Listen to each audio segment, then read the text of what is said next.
একটা গ্রামে একটা পয়সাওয়ালা মানুষ কিন্তু বাবা চলে যাচ্ছে বুক ফুলিয়ে হাঁটা একবারে। এবার ইমাম সাহেব জিজ্ঞাসা করছেন, ভাই কোথায় যাবেন? তো বলছে যে হুজুর মটর কিনতে যাব।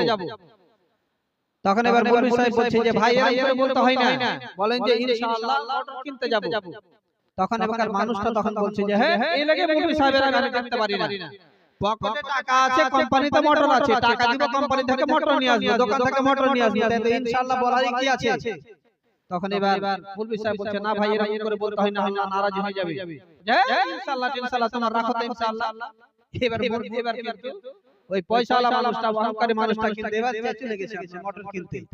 এখান থেকে আপনাদের মুর্শিদাবাদ বহরমপুর চলে গেছে, বললেন বহরমপুর গেছে, বহরমপুর চলে গেছে। যাওয়ার পরে এবার কোম্পানির মোটরের দোকানে গেছে, মোটরের দোকানে মোটরের দাম সবকিছু করে নিয়েছে। এবার পকেটে যেমন হাত দিয়েছে তা আপনার পকেট ফাঁকা, আর পকেট কিন্তু পকেট মারে কিন্তু পকেটই কেটে নিয়েছে, টাকা তো নিয়েছে আর পকেটই কেটে নিয়ে পালিয়ে গেছে। পকেট কেটে নেওয়ার পরে এবার পকেটে হাত বসছে, পকেট ফাঁকা।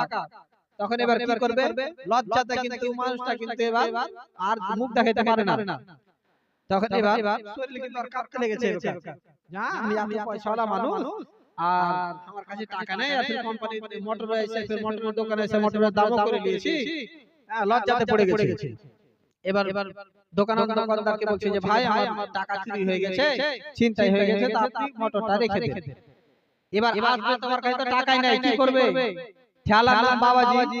এবার কি করবে, জীবনে কোনো যা হাইটা যায় পয়সাওয়ালা মানুষ, এবার কিন্তু হাইটা এসে এবার বাড়ি হাইটা এসে ডাইরেক্ট সাহেবের কাছে বলছে হুজুর সাহেব এদিকে আসেন। বলছি যে হ্যাঁ বলেন। বলছে ইনশাআল্লাহ গাড়িতে চাপনু, গাড়িতে চাপার পরে ইনশাআল্লাহ যেতে যেতে গাড়ি থেকে নেমে মোটরের দোকানে গেল। ইনশাআল্লাহ মোটরের দোকানে যাওয়ার পরে ইনশাআল্লাহ মোটরটা দেখে দাম দর করে নিল ইনশাআল্লাহ। তারপরে দাম দর করে ইনশাআল্লাহ পকেটে হাত ভর্তি, তো টাকা নাই, টাকা নাই। তারপরে ইনশাআল্লাহ কি করব, দোকানদারকে ফের ঘুরিয়ে দেব ইনশাআল্লাহ, টাকা নাই, মোটর ঘুরিয়ে দেব। তারপরে ইনশাআল্লাহ হাঁটতে কিন্তু ফের আপনার কাছে চলে এসেছি, কি করব? তো এবার থেকে ইনশাআল্লাহ ছাড়া আর কোনো কথাই বলবো না, ইনশাআল্লাহ ছাড়া আর জীবনে কথা বলবো না।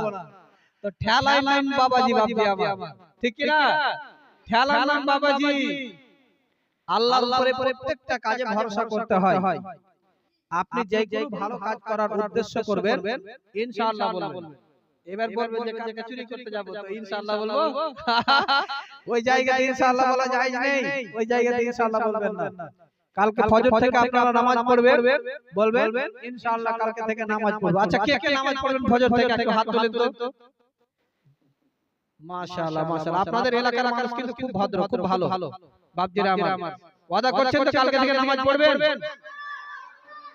2 ঘন্টা 3 ঘন্টা বক্তব্য শোনা বাপ বড় কথা নয়, শুধু আপনার 10 মিনিট বক্তব্য শুনে 2-4টা কথার উপরে আমল করাটাই সবথেকে বড়। সুবহানাল্লাহ। তো কাল আজকে থেকে আপনারা ওয়াদা করে নিলেন, যদি আপনারা সত্যিকারে কাল থেকে যদি নামাজ পড়তে শুরু করেন, আমি আপনাদের জন্য দিল থেকে মন থেকে আপনাদের জন্য দোয়া করব আল্লাহর দরবারে, যে আল্লাহ আমি গেছিলাম মুর্শিদাবাদে জালসা করতে, সেখানে কয়েকটা তোমার বান্দা আমার সঙ্গে ওয়াদা করেছে যে কালকে থেকে নামাজ পড়বে। আল্লাহ তাদের জীবনের সমস্ত গুনাহ খাতা আল্লাহ maaf করে দাও, আর আগামীতে যারা তারা জানো ইসলামের নিয়ম নীতি অনুসারে যেন চলাফেরা করতে পারে, আর তারা এতদিন ধরে যে নামাজ পড়তে পারেনি, আল্লাহ তাদের জীবনের গুনাহ খাতাকে maaf করে দাও। সকলে বলুন আমিন।